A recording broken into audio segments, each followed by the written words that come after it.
Mu rugendo rwiwe yagize kuri uyu wa gatatu Munyonyo umwaka wa 2021 muri komine Isare intara ya Bujumbura, icegera ca kabiri c'umukuru w'inama nshingamateka Abel Gashatsi yifatikanije n'abenegihugu bo muri zone Kibuye mu bikorwa vyo gusiga isima hasi mu birasi bine biriko vyubakwa ku mutumba Buyimba. Mwijambo ryiwe yahamagariye abenegihugu kuba umwe bongere bubahe abarongozi bitoreye.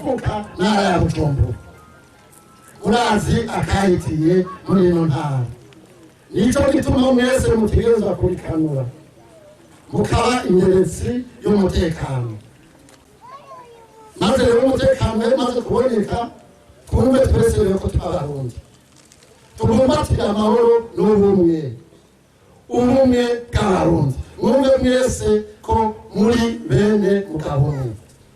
Nabakeruke rwose ko dutegerezwa kubaha tukubahiriza aba batujejwe, mwubahe abo mwashize imbere, mwubahe isitanteri, mwubahe umukuru w'umutumba, mwubahe chef de zone, mwubahe buramatari n'abamufasha, mwubahe mu majambo make abaganza n'angabo zitagira umutwaro.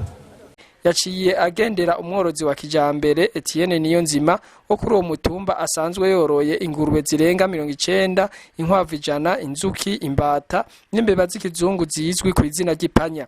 Avuye aho kabaye akaryo ko kwirabira imirima iteye igomwe y'ibigori vy'amakoperative sangwe 3 asanzwe arimira mu mwaba wa Rugaragara ku muhegitari 5.5 ku mutumba wa Bibare.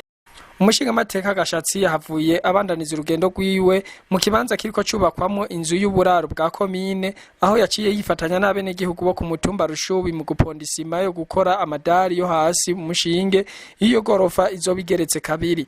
Aha mumenya ko uburaro bungana n'ivyumba 19 bumaze kuboneka kandi bukora ukuri kwamye. Tubamenyeshe ko urugendo rwiwe yarurangirije ku nzu iriko iriherahezwa kubakwa aho nyene mu Rushubi igeretswe rimwe bizobamwo mu rumatari w'intara ya Bujumbura. Alexini mubona kubwisamirizi niremonesha kure Burundi bwiza.